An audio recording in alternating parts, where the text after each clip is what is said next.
Bom, aí tem também os filtros absolutos. Tem essa norma 1822. No Brasil a gente usa esse EPA com a letra H normalmente. Essa é uma tabela então que apresenta as classes dos filtros, tá? E nessa norma tem aqui, ó, MPPS. Aqui é a menor partícula penetrante, tá? Aí o que acontece? Quando você produz o teu papel do filtro absoluto, você não consegue para todo lote ter uma fabricação uniforme. Você tem algumas pequenas variações. Então o fabricante, assim que ele termina de fabricar um determinado lote, ele faz um teste naquele lote e fala, ó, eu testei esse filtro aqui e para esse meio filtrante, a menor partícula penetrante é 0,12 micron, tá? Para o outro lote, ele faz a mesma coisa, ó, aqui agora já é 0,15, não é mais 0,12. Então, quando ele fornece para nós esse filtro, ele vem com essa informação. Esse lote aqui, quando você testar o filtro, a partícula crítica, que é aquele tamanho intermediário que a gente falou lá atrás, vai ser determinado tamanho, ok?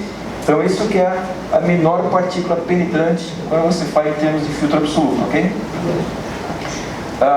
O que a gente vê no Brasil normalmente são essas classes, H13 e H14 são as mais comuns, tá?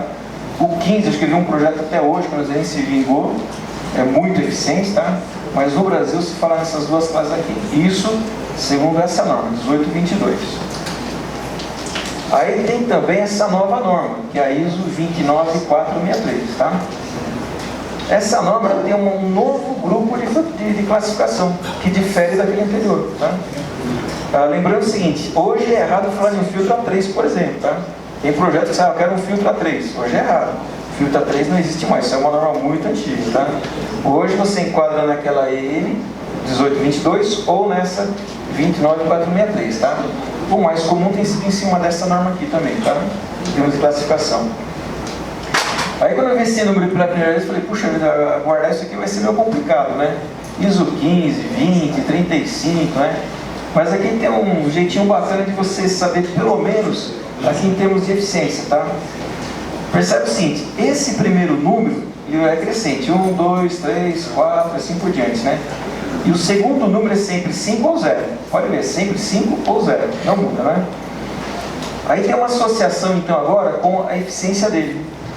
Então, esse primeiro número está associado ao número de noves que você tem aqui. E o segundo número é se ele termina em 5 ou 0. Então, por exemplo, esse primeiro filtro aqui, que eu acho que ninguém tem no Brasil, mas enfim, como exemplo, é 1 e 5, né? Então tem um número 9 e termina em 5, 95, ok? O que temos no Brasil são esses dois, ó, 35H e 45H.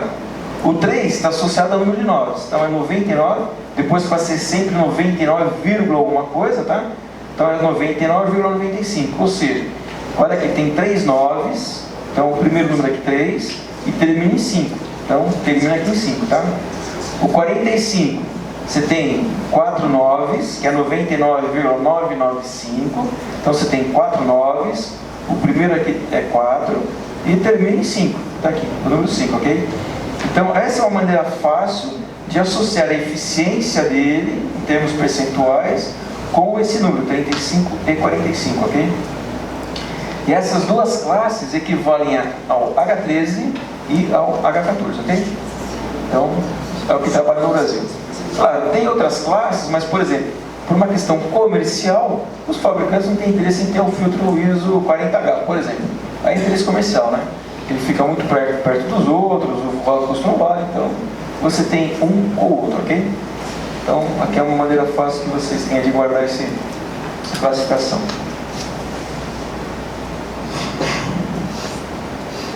Aí tem os elementos filtrantes, então. Você tem vários modelos, né, para atender aquelas eficiências.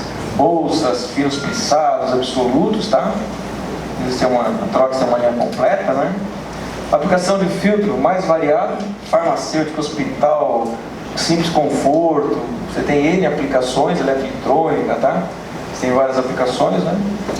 E daí você tem os filtros que vai apresentando. Por exemplo, filtro metálico. A Trox tem um filtro metálico porque o mercado lá atrás exigiu. Na Alemanha, por exemplo, não tem isso. Porque o filtro metálico, na prática, segura borboleta se tiver classe aberta. Mas segura, né? Então, é um filtro aqui G1, que é o menos eficiente de todos, né? Mas temos lá, ok? Então, tem aplicação? Tem. Por exemplo, fui numa indústria uma vez, lá em Araras, que é perto de São Paulo, que tem queimada de cana-de-açúcar. Então, nos 3 meses do ano, tinha aquela queimada, só aquela fuligem preta, né? Parece um pedaço de cabelo que... Então, quando tinha essa época de queimada, o pessoal não vencia a trocar os filtros. O que eles fizeram então? A gente conversou com eles, eles colocaram um filtro metálico desse daqui lavável, eles tinham 2 baterias, então ele colocava essa bateria de manhã, no final do dia tirava, lavava, punha outra, ficava nisso. Para quê? Para tirar justamente aquela fuligem, porque aquela fuligem entupia todos os filtros dele no mesmo dia, né? Então foi uma aplicação que teve, ok? Mas são raras aplicações. Na verdade ele é pouco eficiente e é trabalhoso fazer a manutenção dele, né? Mas para quem quiser, temos um filtro. Pressurização muito caro. Pode ser, mas é de filtro, Então, mas a questão toda é assim, sem ficar lavando e troca. A manutenção dele é complicada, mas só chegar um ela põe outro, né? Então, aí tem os grossos que são de mantas, né? Que temos vários modelos, várias classes também, ok? Aqui pode ser em rolo, uma manta cortada, encartonada, tem vários tipos, né? E aqui tem todos os dados então, tem várias classes, ok? Então são filtros grossos, essas mantas. Pode ser encartonado também, tá? Com esse aspecto, né? Aí você tem filtros finos e médios. Por exemplo, esse filtro aqui, que é o modelo B31 e B33, ele é em microfibra de vidro, tá? E a fibra de vidro não tem aquele efeito eletrostático. Então o filtro que era F9 continua sendo F9, tá? Então manteve que é F9, ok? E ele é microfibra de vidro, né? Então essa é uma linha de filtro que nós temos. Nos folhetos tem sempre todos os dados de perda de carga, as medidas, tem tudo isso, tá? Tem essa linha aqui BSB, que ela tem um agente antimicrobiano, é uma fibra sintética e ela tem impregnada no próprio meio filtrante um tipo de um produto que a gente chama esporax, isso é importado, né? Então quando você fabrica a manta você já tem um efeito adesivo isso daí. Então ele mata uma série de micro-organismos, ok? Então essa linha BSB, esse é um filtro que tinha aquele efeito eletrostático. Então hoje é um filtro, por exemplo, que era F9, passou a ser F8, né? Porque tinha aquele efeito lá de atrair as partículas, né? Então nós temos aí na linha. Tem outro filtro que é fibra sintética, que não tem o agente antimicrobiano, que é similar ao anterior sem esse agente, e tem um custo menor, porque não tem aquele agente antimicrobiano, tá? Então tem as mesmas classes, vazões, então são similares em termos de eficiência e medidas, né? E aí temos alguns clientes que gostam de filtro bolsa, tem cliente que gosta de filtro fino pressado, que é um tipo de um papel, né? Que lembra aquele papel do veículo, tá? Então, por exemplo, tem uma comparação entre eles. O filtro bolsa tem um poder de acumulação de pó maior do que o papel plissado. O espaço para você encaixar ele do bolsa é maior do que o do plissado. Então, por isso o plissado acaba sendo enviado a algumas instalações. O custo do bolsa é menor do que o do plissado. Manuseio e flexibilidade do bolsa, ele é mais fácil de trabalhar do que o plissado, né? Porque ele é mais mole, então você tem mais... E o plissado, por ser um papel, você meteu o dedo lá, você já rasga o papel. Então o bolso é mais flexível para você trabalhar com ele. Resistência ao dano no manuseio, então, ele é maior, o bolso é mais resistente do que o plissado, tá? E a aplicação mais comum. O bolso você aplica em qualquer caixa, ou mesmo em uma unidade de tratamento de ar, né, uma HU. E o plissado é mais usado em HU, que é uma unidade de tratamento de ar, justamente para você reduzir o tamanho das máquinas, tá? Então, mas é um filtro bem usado. Ainda mais com essa moldura plástica, ele fica bem leve. Então o manuseio dele é muito fácil, tá? Então a Trox fez desses aqui que ela fez uma pequena alteração aqui na parte de cola, levaram na Trox, puxa, desse tamanho é um filtro bem leve, para você trabalhar com ele é muito fácil, tá? Então, por isso tem muita indústria farmacêutica, inclusive partindo para esse filtro aqui. Eles tinham bolsa e passaram para esse aqui, tá? É uma opção que nós temos aí. Esse filtro plissado, então, é um papel de microfibra de vidro. Você tem várias eficiências também, tá? Você tem moldura plástica, que a gente procura usar porque é mais leve, faz manuseio.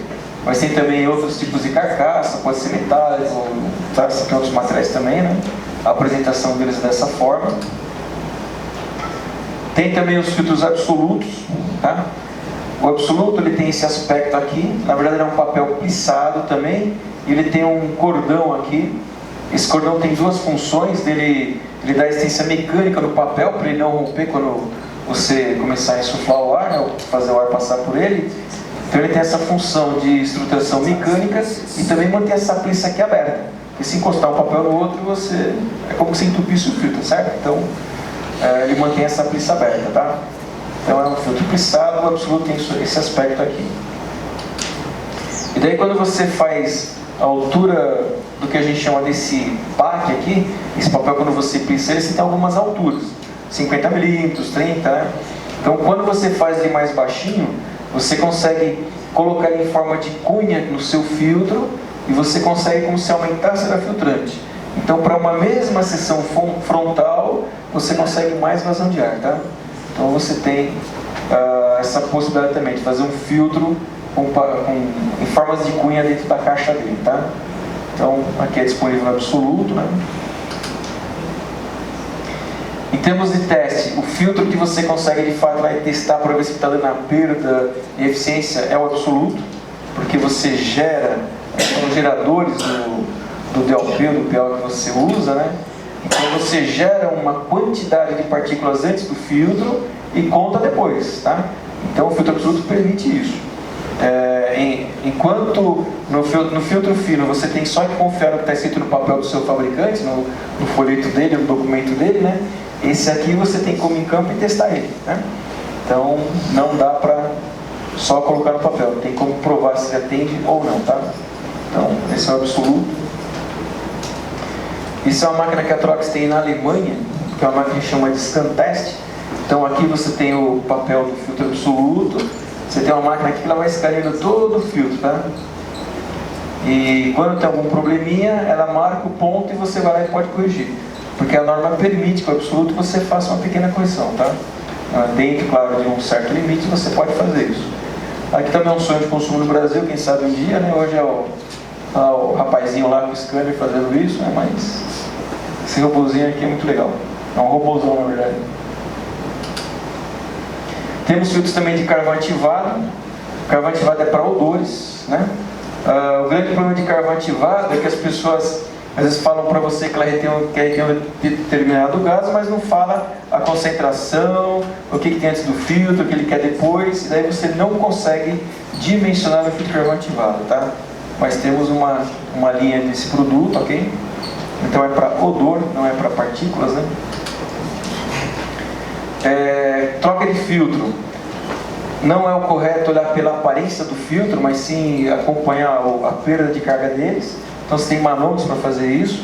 Então, o filtro pode parecer, ele está preto, você pensa que ele está saturado, mas não está saturado, né? Ou ao contrário também, ele não está escuro, você acha que o filtro ainda não saturou, mas já deu o tempo de vida dele, ok? Então o correto é você usar manômetro, para você poder acompanhar isso, ok?